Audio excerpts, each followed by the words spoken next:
Əziz abituriyentlər, hər vaxtınız xeyir olsun. Bugün 9-cu sinif DİM test toplusundan ilk bölmə, yəni natural ədədlər bölməsindən ilk 50 sualın izahını öyrənək. Vaxt itirmədən başlayaq. Birinci suala baxaq.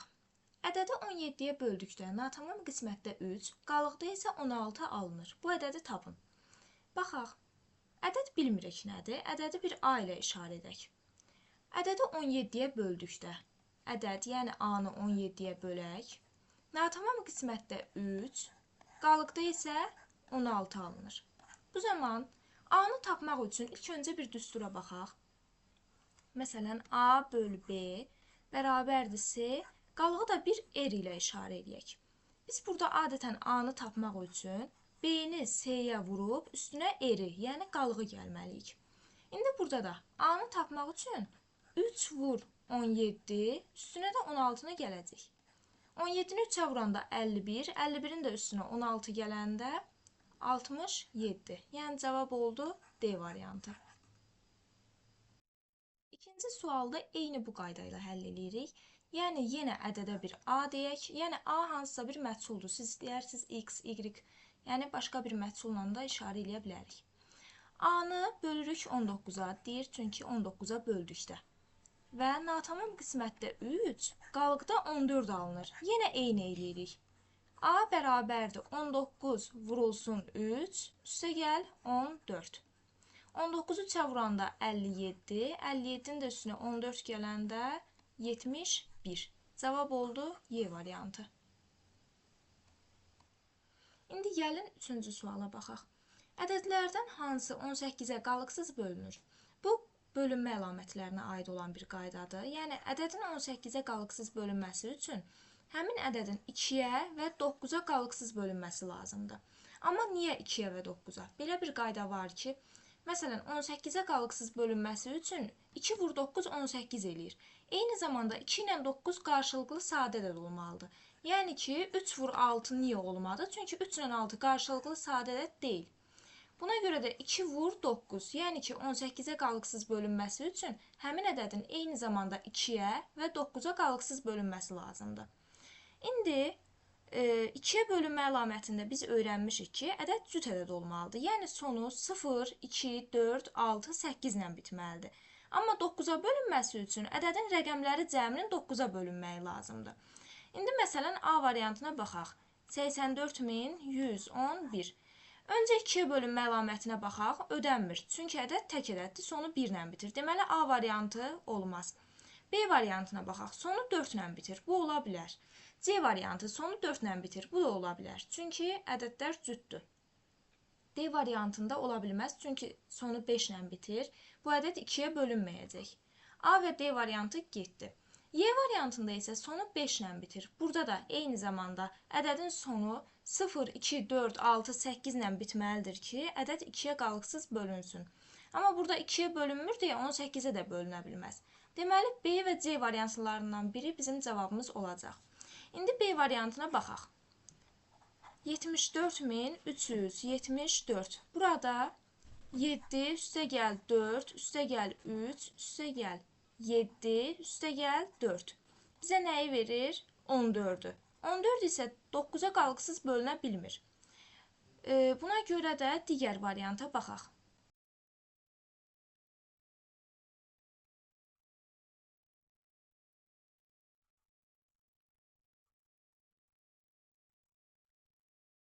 Aha, indi rəqəmlərin cəmini tapmalıyıq. 4, üstə gəl 7, üstə gəl 7, üstə gəl 5, üstə gəl 4.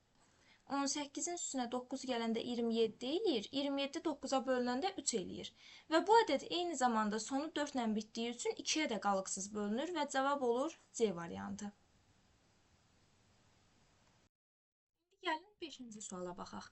X-in hansı qiymətində 2x 354. Bu ədədimiz 9-a qalıqsız bölünür. 9-a bölünmə əlamətində dedik ki, ədədin rəqəmləri cəmi 9-a bölünməlidir ki, bu ədəd 9-a qalıqsız bölünsün. 2, üstə gəl x, üstə gəl 3, üstə gəl 5, üstə gəl 4, bölünsün 9. Bu ədədlərin rəqəmləri cəmi 5, üstə gəl 5, 10, 14 üstə gəl x. 9-a qalıqsız bölünməlidir. Yəni bu x-in yerinə hansı rəqəm olsun ki, yəni 0-dan 9-a qədər olan ədədlərdən biri olmalıdır ki, bu ədəd 9-a qalıqsız bölünsün. 14-ün üstünə 4 gələndə eləyir 18, 18 də 9-a qalıqsız bölünür. Yəni x bərabər oldu 4-ə. Cavab Y variantı. Digər suala baxaq. Ədədi 8-ə böldükdə qalıq hansı ədəd ola bilməz? Buna gəlin nümunə ilə baxaq ki, daha rahat başa düşək. Məsələn, ən kiçiyi ilə 8-in özünü götürək. 8-i 8-ə böləndə nə eləyəcək? 1, qalıq 0. Sonra 9-u 8-ə böləndə nə eləyəcək? 1, qalıq 1. 10-u 8-ə böləndə nə eləyəcək? 1, qalıq 2. 11-i 8-ə böləndə eləyəcək? 1, qalıq 3. 12-ni 8-ə böləndə nə eləyəcək? 1, qalıq 4. Sonra 13-ü 8-ə böləndə nə eləyəcək? 1, qalıq 5. 14-ü 8-ə böləndə nə eləyəcək? 1, qalıq 6. 15-i 8-ə böləndə eləyəcək? 1, qalıq 7. 16-nı 8-ə böləndə artıq 2 eləyəcək. Yəni ki, qalığın 8 olma ehtimalı yoxdur. Hər zaman, yəni məsələn, biz burada ən kiçik 8-dən başladıq. Siz istəyirsiniz, daha böyük bir ədəddən başlayarsınız, yenə belə olacaq. Yəni ki, heç bir zaman qalıq böləndən böyük və ya bərabər ola bilməz. Cavab burada olur, hansı ola bilməz? Yəni 9 ola bilməz. Burada 2-yə və 5-ə tam bölünəni göstərin. A variantına baxaq. 2368. Ümumiyyətcə 2-yə bölünmə əlamətində nədir? Ədədlər cüt olmalıdır. Yəni sonu 0, 2, 4, 6, 8 ilə bitməlidir ki, ədəd 2-yə qalıqsız bölünsün. 5-ə bölünmə əlamətində isə ədədin son rəqəmi 5-ə bölünmə əlamətində 0 və ya 5 olmalıdır ki, bu ədəd 5-ə qalıqsız bölünsün. İndi baxaq. A variantı ola bilməz. Çünki sonu 0 ilə də bitmir, 5 ilə də bitmir. Amma 2-yə bölünür. D variantına baxaq. Sonu 5 ilə bitir, amma bu sonu 5 ilə bitən ədəd 2-yə bölünmür. Çünki cüt deyil son rəqəmi. Ona görə D variantı da ola bilməz. B variantına baxaq. Sonu 5 ilə bitir. 5-ə bölünür, amma 2-yə bölünmür. Çünki sonu 0, 2, 4, 6, 8 ilə bitməlidir ki, ədəd 2-yə bölünsün. Yəni B variantı da ola bilməz. C variantına baxaq. Son rəqəmi 2 ilə bitir. Bu ədəd 5-ə bölünə bilməz. Yəni sonu ya 0 ilə bitməli idi, ya da 5 ilə. Buna görə 5-ə bölünmə əlaməti C variantında ödənmədi. Y variantı olur cavabımız. Sonu 0 ilə bitir. Həm 2-yə bölünür, həm də 5-ə bölünür. 8-ci suala baxaq. Ədədlərdən 2-yə və 3-ə tam bölünəni göstərin. 2-yə bölünmə əlaməti nədir? Ədəd cüt olmalıdır. Yəni sonu 0, 2, 4, 6, 8 ilə bitməlidir. 3-ə bölünmə əlamətində isə ədədin rəqəmləri cəmi 3-ə qalıqsız bölünməlidir. Əvvəlcə baxaq. C variantı ödənmir. Çünki 2-yə bölünmə əlaməti C variantında ödənmir. Sonu 3 ilə bitir. Y variantında da 2-yə bölünmür. Sonu tək ədədlə bitir. Deməli, A, B, D variantları cavabımız ola bilər. İndi isə baxaq. 2-yə bölünmə əlaməti hər birində ödənir. Çünki hər birinin sonu cüt ədədlə bitir. 3-ə bölünmə əlamətində dedik ki, rəqəmləri cəmi 3-ə qalıqsız bölünməlidir ki, ədəd 3-ə qalıqsız bölünsün. A variantını yoxlayaq. 6, üstə gəl 4, üstə gəl 4, üstə gəl 5, üstə gəl 2. Bu da nə eləyəcək? 21. 21 3-ə qalıqsız bölünür? Hə, bölünür. Deməli, cavab oldu A variantı. Baxaq 9-cu suala. Kitab, dəftər və qələmin qiyməti birlikdə 16 manatdır. Hər birinin qiyməti 2 manat artarsa, hər birindən bir ədəd almaq üçün nə qədər pul lazım olar? Baxaq. Əvvəlcə hər birini bir məhsulla işarə eləyək, çünki ayrı-ayrılıqda qiymətlərini bilmirik. Dəftər, qələm. Kitaba bir X, dəftərə bir Y, qələmə də bir Z deyək. Və bunların cəmi, hər birinin cəmi, yəni 3-ün cəmlədikdə 16 alınır.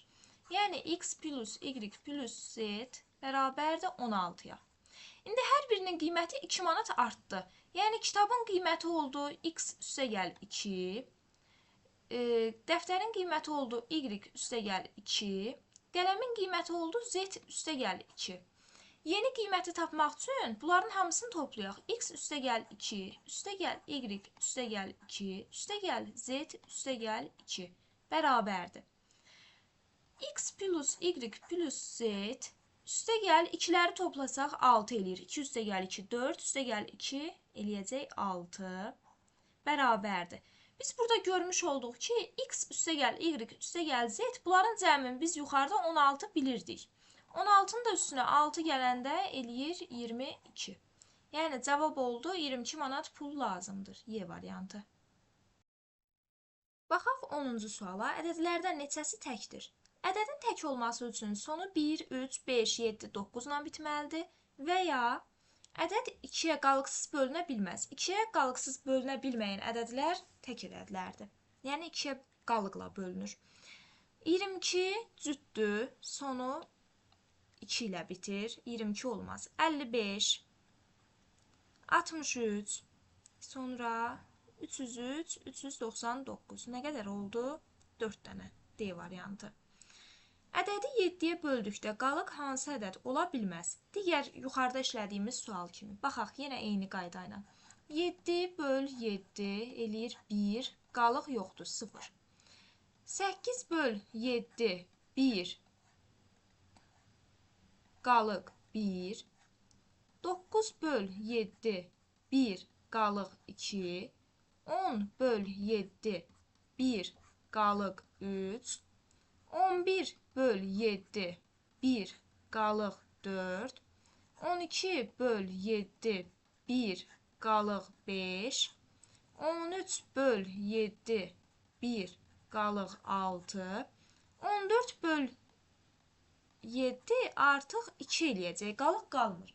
Yəni ki, heç bir zaman, məsələn, belə yazaq, A böl B bərabərdir C, qalığı da bir R ilə işarə eləyək. Hər zaman B böyükdür R-dən. Yəni ki, bu qalıq bölənə böyük və ya bərabər ola bilməz. Hər zaman kiçikdir. Bu zaman cavabımız olacaq 8. Qalıq 8 ola bilməz. Baxaq digər suala. Ulduzun əvəzinə hansı rəqəm olmalıdır ki, 6430 neçəsə, yəni ulduz var orada, 4 rəqəmli ədədi 9-a qalıqsız bölünsün.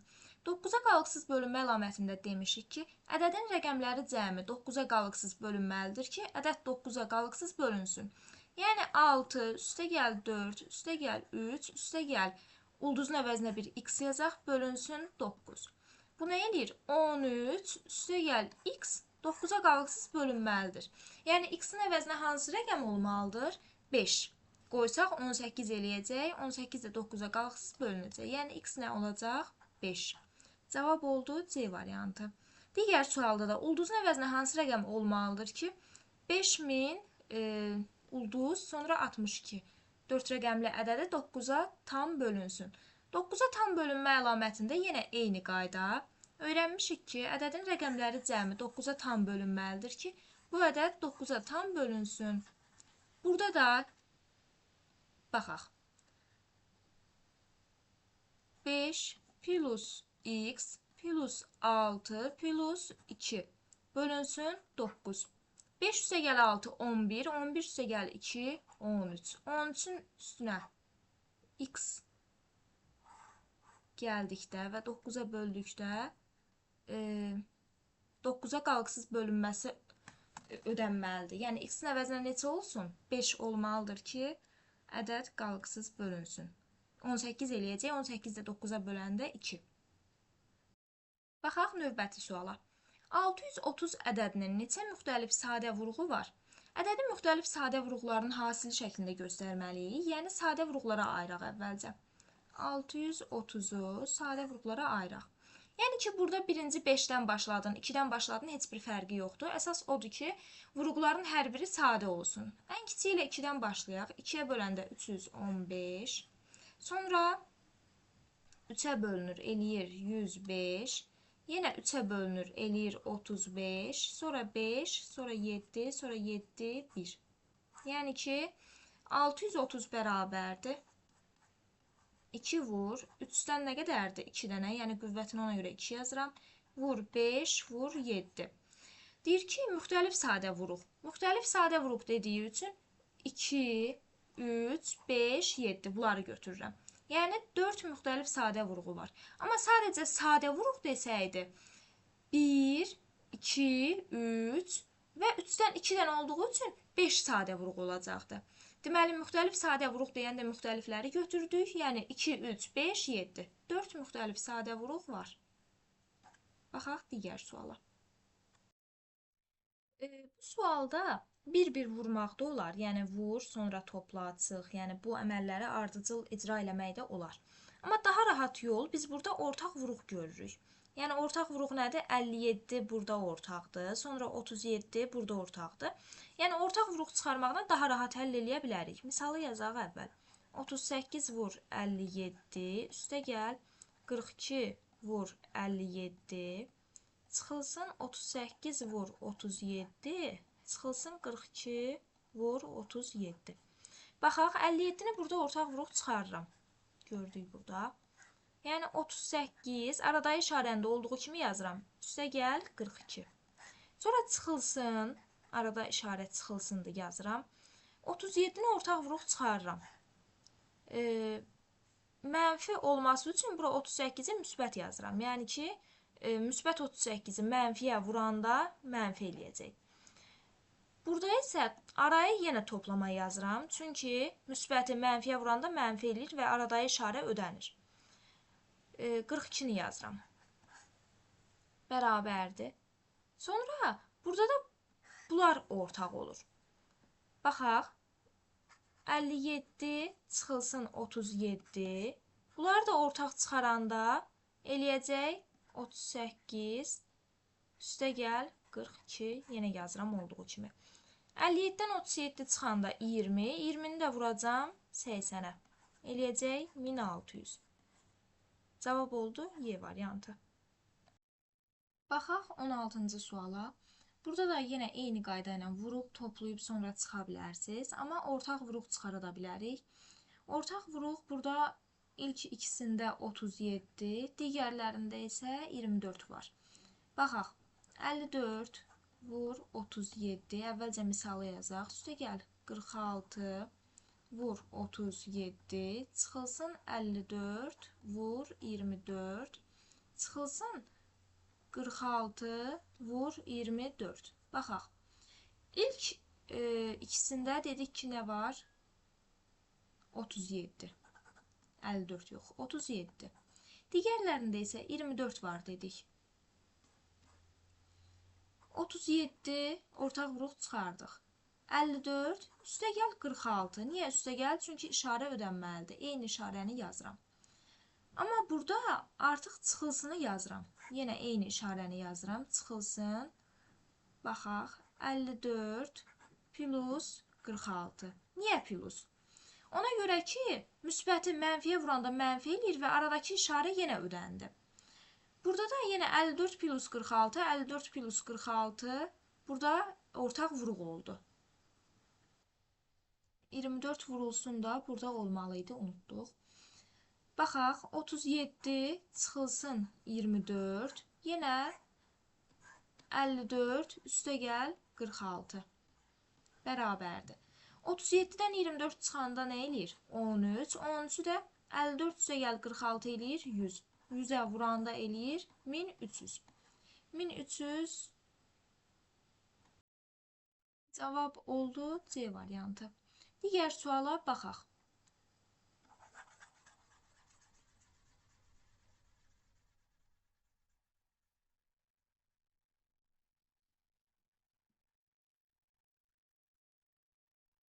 Digər sualda deyir ki, 19 ilə 38-in əkobu çıxılsın 12 ilə 13-ün əbobu. Burada bir neçə qayda bilsək, misalı daha rahat həll eləyə bilərik. Əvvəlcə qaydalı yolla baxaq. Biz demişik ki, qarşılıqlı sadə ədədlər A və B olarsa, onların hasili, yəni A vur B bizə əkobu verəcək. A və B-nin əbobu isə 1-ə bərabər olacaq. İndi burada 12 ilə 13-ün əbobu bizə nə verəcək? 1-i. Bizə 1-i verir. 19 ilə 38-in əkobu isə biz demişik ki, A və B ədədləri biri digərinin böləni olarsa, yəni biri digərinə qalıqsız bölünərsə, bu ədədlərdən böyük olan, yəni bölünən əkob, bölən isə nə olacaq? Əbob. İndi baxaq, 38 19-a qalıqsız bölünür. 2 eləyir. Bölünən, bölən, qismət. Burada bölünən, yəni 38 olacaq əkob. Yəni ki, 19 ilə 38-in əkobunu tapdıq, elə 38. Çıxılsın, 12 ilə 13-ün əbobu eləyir 1. Çünki qarşılıqlı sadə ədədlərdir. 38-dən də 1 çıxanda eləyəcək 37, cavab olur B variantı. Bir şey də deyim ki, qarşılıqlı sadə ədədlər istənilən ədədlər ola bilər. Ardıcıl tək natural ədədlər ola bilər. Ardıcıl natural ədədlər ola bilər. Və 19 ilə 38 biri digərinə qalıqsız bölünərsə, bunlardan kiçik olan əbob, yəni 19 əbob oldu, 38 əkob oldu. Bizdən 19 ilə 38-in əkobunu soruşur deyə biz 38-i götürdük. Cavab oldu B variantı. Digər suala baxaq. Adi yolla da 17-ci sualda 19 ilə 18-i sadə vurğulara ayıracaqdıq. Adi əkob tapacaqdıq. Sonra 12 ilə 13-ün adicə əbobunu tapacaqdıq. Heç bir ortaq vurğu olmadığı üçün 1 eləyəcəkdi. Yəni, adi yolla əkob əbobu tapıb çıxacaqdıq, fərqi tapacaqdıq. Adi yol dediyim, yəni bu idi. 18-ci suala baxaq. 30 ilə 54-ün əkobu çıxılsın 30 ilə 54-ün əbobu. Gəl 30 ilə 54-ü sadə vurğulara ayıraq. 2, 15, 3, 5, 5, 1. 54-də nə eləyir? 2, 27, 3, 9, 3, 3, 3, 1. İndi burada bunların əvvəlcə əbobunu tapaq. Əbob nədir? Ən böyük ortaq bölən və eyni zamanda ortaq olan sadə vurğuların hasili deməkdir. İndi gəl ortaq vurğuları tapaq. 2, 3. Ortaq olan sadəcə bunlardır. Yəni əbob nəyə bərabər olur? 2 vur 3, 6. İndi gəl əkobu tapaq.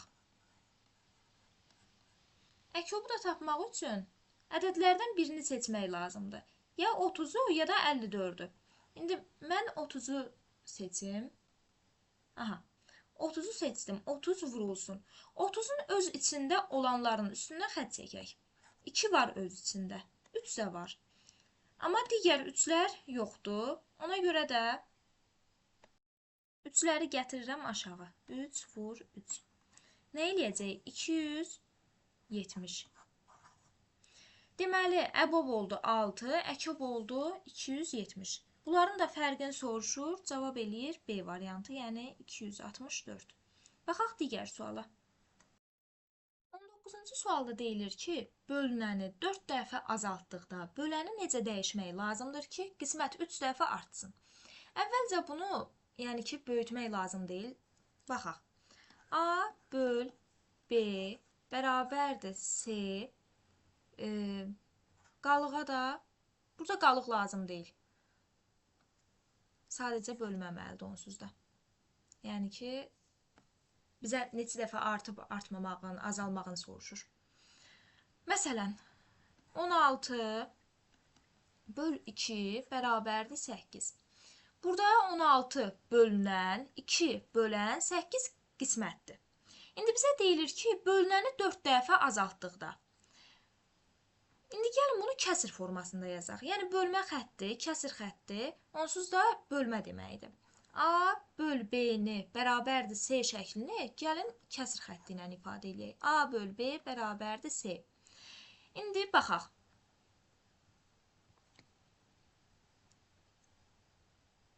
Deməli, bölünəni 4 dəfə azaltdıqda. A-nı 4-ə bölək. Böləni necə dəyişmək lazımdır ki, buna bir B1 işarə eləyək, bərabər olsun, qismət 3 dəfə artsın, yəni 3C-yə bərabər olsun. İndi bu böl 4-ü, A-nı 4-ə böləndə bu 4 məxrəcə düşəcək onsuz da. Yəni belə olacaq. A bölünsün 4B1 bərabərdir 3C-yə.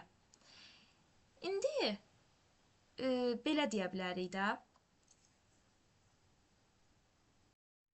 İndi biz normalda gəlin B-ni tapaq, yəni böləni tapaq.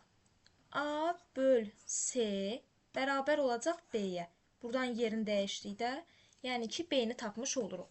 İndi gəl bu yeni aldığımız ifadədə yerini dəyişək. Yəni ki, A bölünsün C bərabərdir 12B1. Deməli, B1, yəni ki, bölən 12 dəfə artmalıdır ki, qismət 3 dəfə artmış olsun. Bunu ədəd qoyaraq da həll edə bilərik. Amma necə ədəd? Həm 4-ə, həm də 3-ə bölünən bir ədəd qoyub həll edə bilərik. Yəni, ədəd qoymaqla daha rahat ola bilər. Bu isə açıq suallarda daha çox bal verirlər. Yəni ki, bu yolu öyrənsəz daha yaxşıdır. Baxaq 20-ci suala. N-in hansı qiymətlərində əkob N, 10, bu N və 10 ədədlərinin əkobu 10-a bərabər olsun. Hansı ədədlərin, yəni N hansı ədədləri almalıdır ki, həmin o ədədlə onun əkobu 10-a bərabər olsun. Deməli, bu 10-a qalıqsız bölünən və ondan kiçik olmalıdır ki, yəni 1 10-a bölünür, eləyir 10, 2 10-a bölünür, yəni ki, 10-a qalıqsız bölünür, 5 10-a qalıqsız bölünür, 10 da 10-a qalıqsız bölünür. Amma niyə qalıqsız bölünənləri seçdik? Bayaq dediyimiz kimi A böl B bərabərdir C olduqda bölünən, bölən qismət. Bölünən hər zaman əkob, bölən əbob olur. Yəni ki, ədədlərdən böyüyü əkob olsun. Əkob olmalıdır. Bu qaydadır. Yəni ki, 1, 2, 5, 10 ədədləri 10-la əkobunu tapdıqda cavab 10 olacaq. 21-ci sualda da əbobu soruşur, amma yenə eyni qaydadır. Yəni 1, 2, 5, 10 C variantı olur ki, N-in qiymətlərinə 1, 2, 5, 10 qoyduqda və 10-la əkobunu tapdıqda cavabımız yenə N-ə bərabər olacaq. Çünki, məsələn, gəlin baxaq. 10 böl 1 nə eləyəcək? 10. Bu zaman 10 böl 2 nə eləyəcək? 5. 10 böl 5 nə eləyəcək? 2. 10 böl 10 nə eləyəcək? 1. Bu zaman biz nə demişdik? Bölünən olur əkob, bölən olur əbob. Yəni ki, N-in qiymətləri bizə əbobu verəcək. Baxaq 22-ci suala. Vaqifin addımı 80 sm, Sabirin addımı isə 70 sm-dir. Hansı ən yaxın məsafədə onların hər ikisi tam sayda, yəni ki, addımları üst-üstə düşər mənasında soruşur. Tam sayda addım atar. İndi baxaq. Bunu əvvəlcə başa düşək. Məsələn, bu yol olsun. Bu Vaqifin addımları olsun. 80 sm-dən bir. İndi Sabirin addımları isə daha kiçik olar. Hansısa bir nöqtədə bunlar üst-üstə düşəcək yəqin ki. Amma bizdən bu nöqtəni soruşur. Yəni, hansı ölçüdə onların addımları üst-üstə düşər deyir. Bu zaman 80 və 70-in əkobunu tapmalıyıq. 80, 70, əkob. 10 ortaq vuruqdur. Ortaq vuruq çıxaraq. 8 ilə 7-nin də əkobu eləyəcək 56. 10 vur 56 eləyəcək 560. Cavab olur C variantı. Baxaq digər suala. Baxaq 23-cü suala. 100 çıx 99, üstə gəl 98, çıxılsın 97, üstə gəl 96, çıxılsın 95 və s. Ən sonda üstə gəl 2, çıxılsın 1 ifadəsinin qiymətini hesablayın.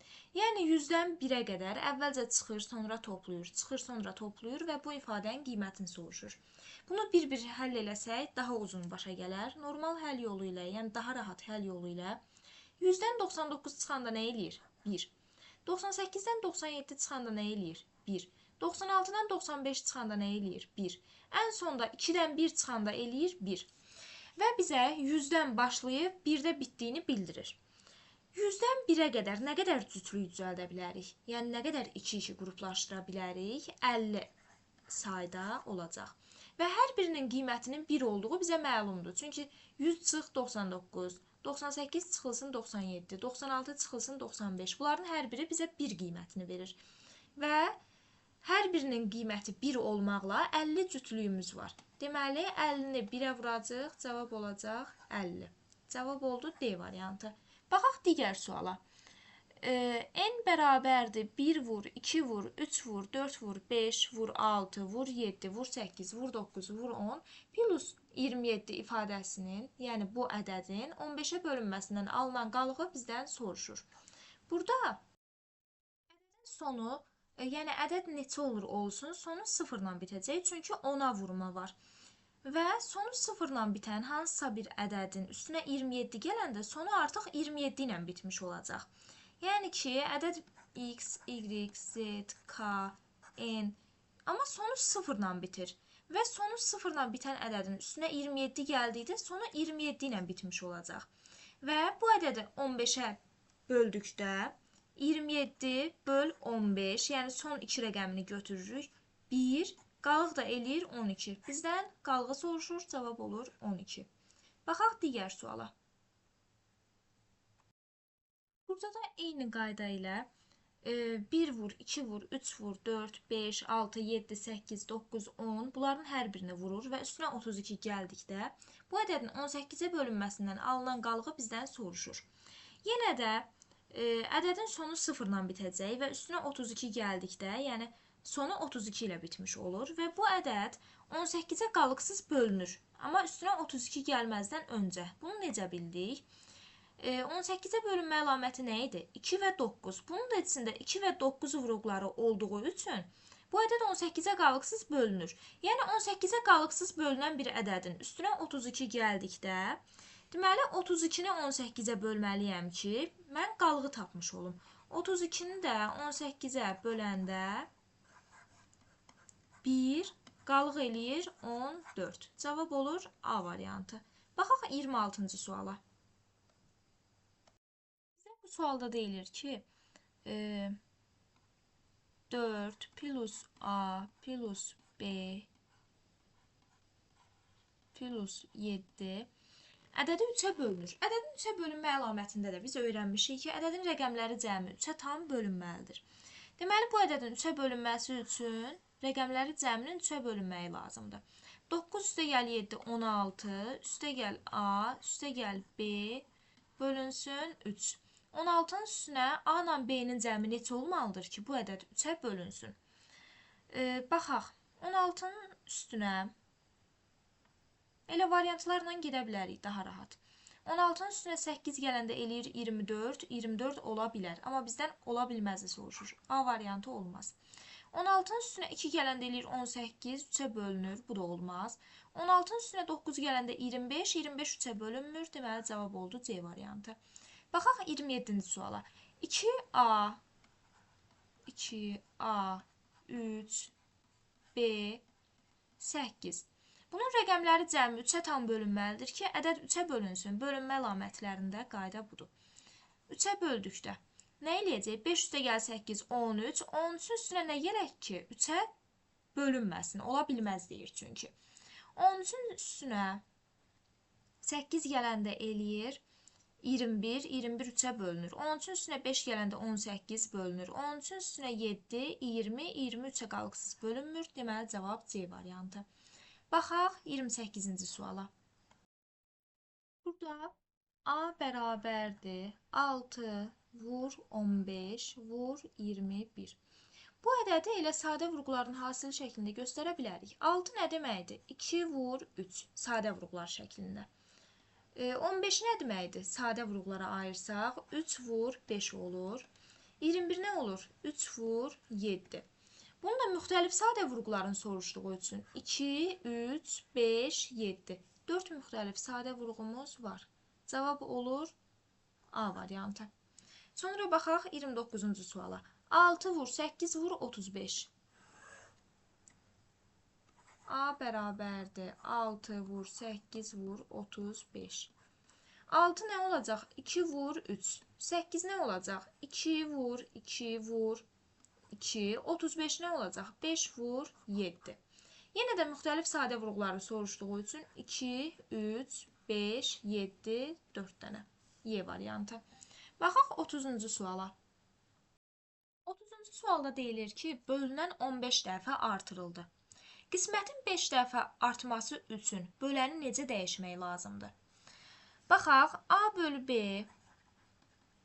bərabərdir C şəklində yazaq. Bu bölməni kəsr xətti şəklində yaza bilərik. Yəni A bölü B bərabərdir C. Sonra bölünən 15 dəfə artdı. Yəni A oldu 15A. Qismətin 5 dəfə artması üçün B-ni yenə bilmirik. B-nin əvəzinə B1 yazıram axtardığımı. C-nin əvəzinə C 5 dəfə artdı. Yəni qismət 5 dəfə artdı deyə 5C yazmış oluram. Yenə də burada C-ni, yəni B-ni, daha doğrusu B-ni tapmış olsaq, A böl C bərabər olacaq B-yə. Burada da gəlin C-nin B1-i tapaq. Burada B-ni tapdıq. Yəni ki, bizdən nəyi soruşur? Böləni necə dəyişmək lazımdır? Ona görə B-ni axtarırıq. B-ni tapdıq. A böl C-yə bərabərdir. İndi də burada B1-i tapaq. Yəni ki, 15A bölünsün C bərabər olacaq 5B1-ə. Deməli, 5 dəfə. Burada 5 məxrəcdə olduğu kimi qalmalı idi.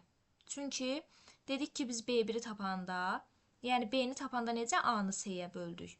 Burada da B1-i tapanda 15A-nı 5C-yə bölməli idik və cavab olacaq 3B1. Deməli, 3 dəfə artırmaq lazımdır.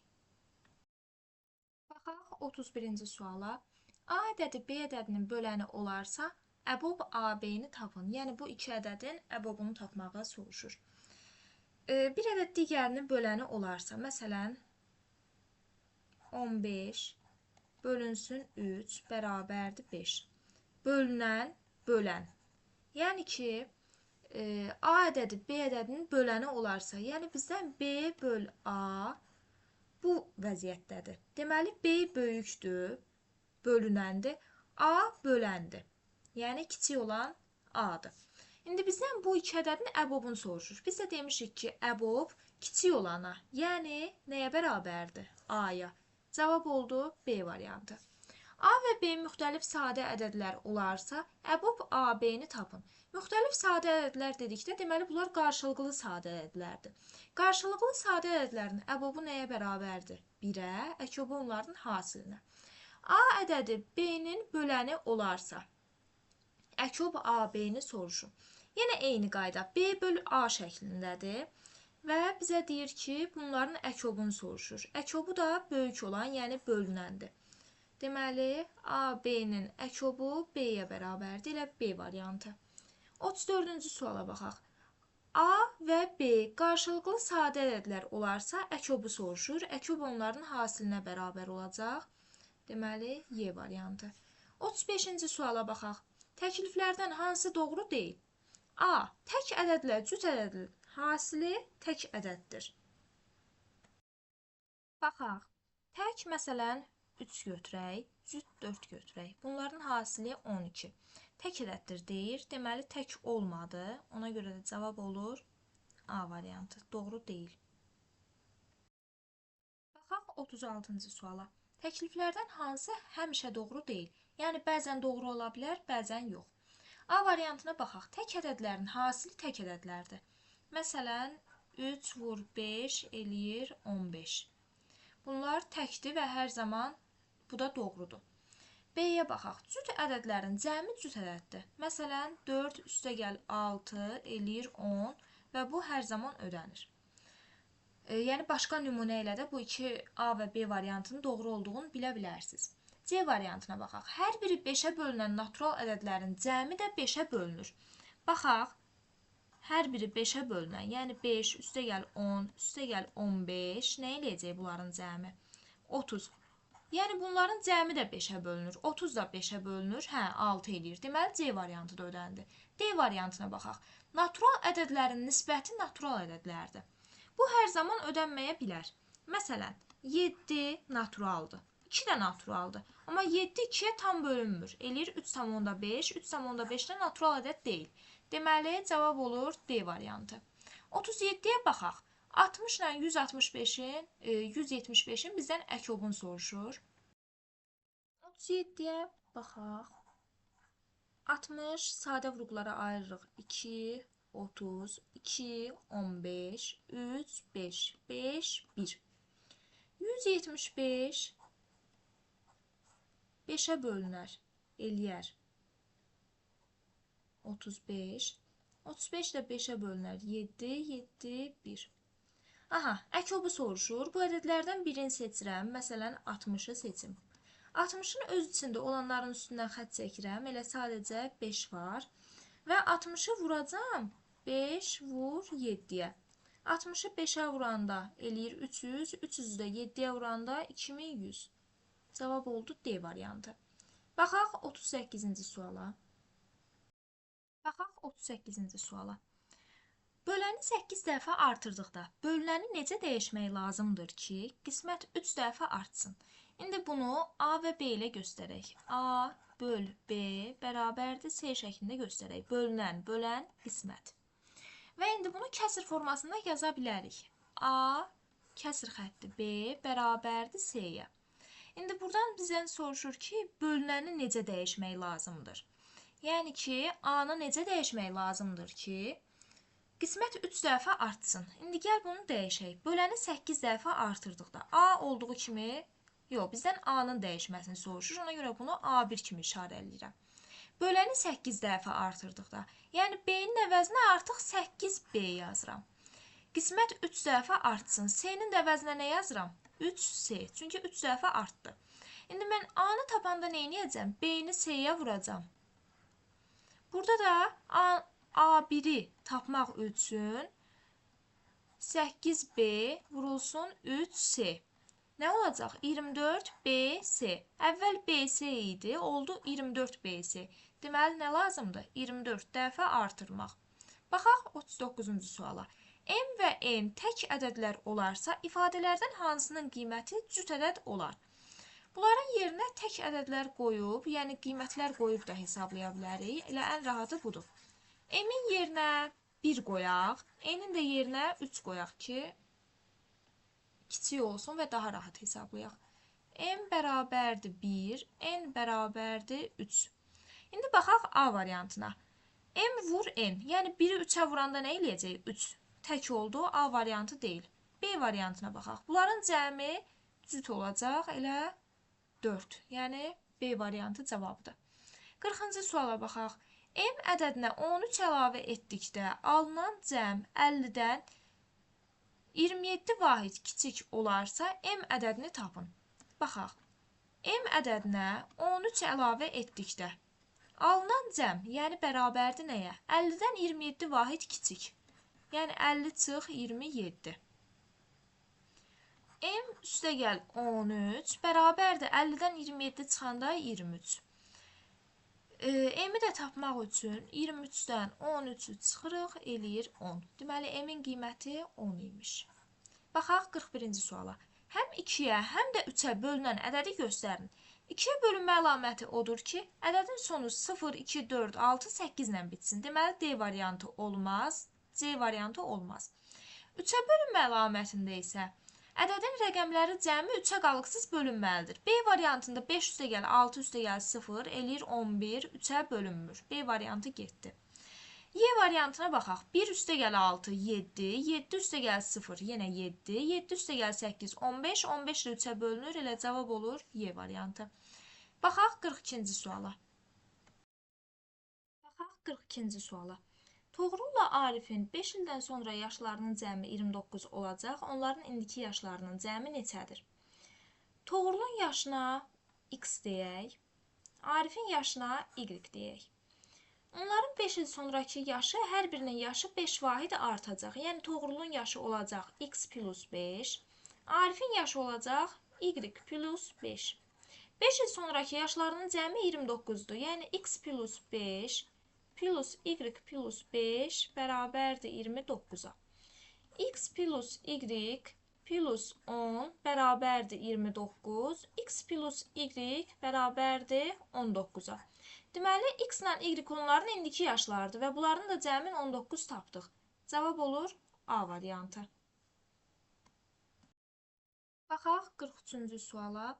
3 ildən sonra Anarla Kənanın yaşlarının cəmi 23 olacaq. Onların indiki yaşlarının cəmi neçədir? Yenə Anarın indiki yaşına X, Kənanın indiki yaşına Y deyək. 3 ildən sonra hər birinin yaşı 3 vahid artacaq. Yəni, olacaq Y plus 3.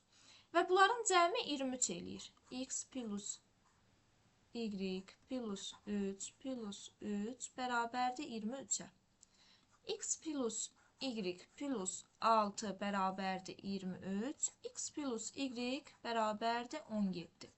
Elə X plus Y onların indiki yaşlarının cəmidir. O da eləyir D variantı. Baxaq 44-cü suala. 420 ədədinin neçə müxtəlif sadə vurğu var? 420 ədədin sadə vurğulara ayıracaq. Nə olur? 2, 210, 2, 105, 3, 35, 5, 7, 7, 1. Və 420 bərabərdir. 2-dən nə qədərdir? 2 dənə. 3-dən nə qədərdir? 1 dənə. 5-dən nə qədərdir? 1 dənə. 7-dən nə qədərdir? 1 dənə. Və bizdən müxtəlif sadə vurğuları soruşur. 2, 3, 5, 7. 4 dənə. Amma müxtəlif deməsəydi, yəni sadəcə sadə vurğuları soruşsaydı, o zaman 2-nin digərində sayacaqdıq, olacaqdı 5 dənə. Cavab oldu 4. Çünki müxtəlif sadə vurğuları soruşur. 45-ə baxaq. N tək, M cüt natural ədədlər olarsa, ifadələrdən hansının qiyməti tək ədəd olar? N-in yerinə 1 qoyaq, M-in də yerinə ən kiçik cüt 2-ni qoyaq. Yəni, ən kiçiklərlə gedək ki, cavabı daha tez tapmış olaq. N bərabərdir 1, M bərabərdir 2. Baxaq. Tək olmasını soruşur bizdən. A variantında 1 ilə 2-nin cəmi elə 3 eləyir, tək olur. Elə A variantı ödəndi. Baxaq 46-cı suala.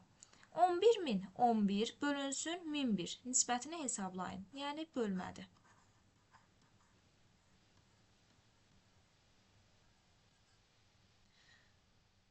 Baxaq. Birincisində 1001 yoxdur, 11-incində yoxdur, 110-cunda yoxdur.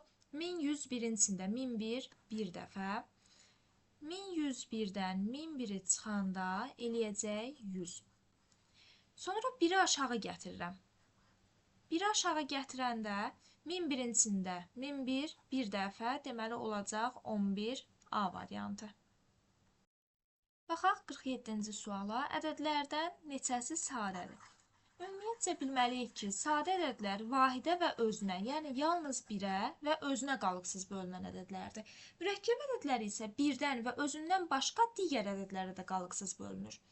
Məsələn, 2. 2 ən kiçik sadə ədəddir. 23 də sadədir, 29 da sadədir. 46 23-ə bölünür, 2-yə bölünür, özünə bölünür və buna görə mürəkkəb ədəddir. 101. 101 də sadədir. Çünki özündən və 1-dən başqa böləni yoxdur. 119. 119 da sadədir, yəni yalnız özünə və 1-ə bölünür. 122 2-yə bölünür. Sonra elə 2-yə bölünməyi bəs eləyir. Çünki 1-lə özündən başqa digər böləni 2 var deyə, deməli 122 mürəkkəbdir. Bizdən sadələri soruşur. 2, 23, 29, 101, 119. Nə qədər oldu? 5 dənə B variantı. Baxaq 48-ci suala. N bərabərdir 4 vur 6 vur 5 ədədinin neçə müxtəlif sadə vurğu var? 4-ü sadə vurğuların hasili şəklində yaza bilərik. 4 nə olar? 2 vur 2. 6 nə deməkdir? 2 vur 3 deməkdir. Niyə 6 vur 1 yazmıram? Çünki sadə vurğulara ayırıram və 6 özü sadə deyil. 5 amma özü sadətliyi olduğu kimi yazıram.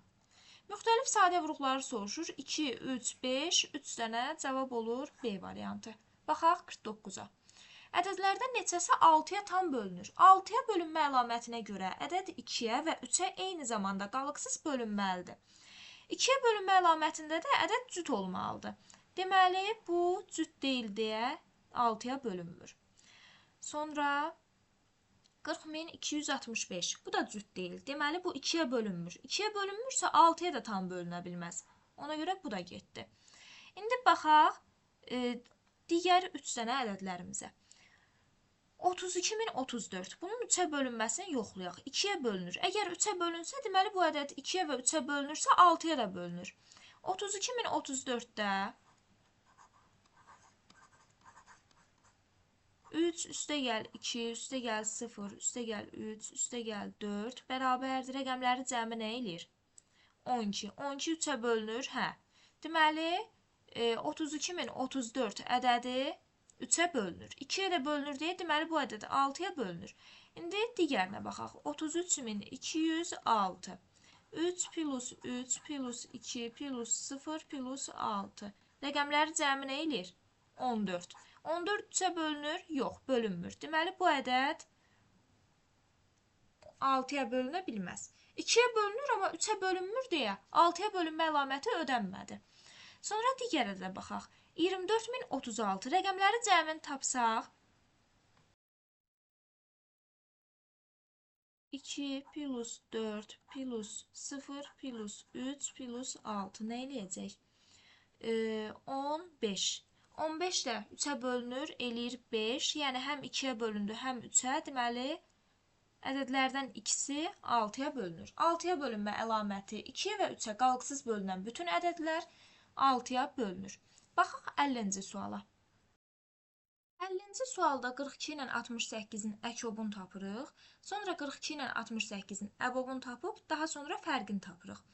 İndi gəlin 42 ilə 68-i sadə vurğulara ayıraq. 42 nə eləyir? 2, 21. 3, 7, 7, 1. 68 nə eləyir? 2, 34, 2, 17, 17, 1. Aha. İndi bu ədədlərin əvvəlcə əkobunu tapaq. Ədədlərdən birini seçirəm. Məsələn, bu dəfə 68-i seçim. 68-in öz içində olanların üstündən xətt çəkirəm. Deməli, 2 var 68-in içində. Hə, 2 getdi. 3 yoxdur. 3-ə vuracam. 7 də yoxdur. 7-yə də vuracam. Deməli, bu ədədlərin əkobu olacaq. 68 vurulsun 21.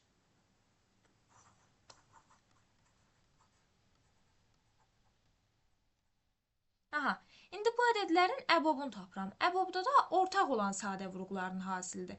Ortaq nə var? Sadəcə 2 var. Və deməli, əbob nəyə bərabər oldu? 2-yə. İndi gəlin 68-i vurum 21-ə.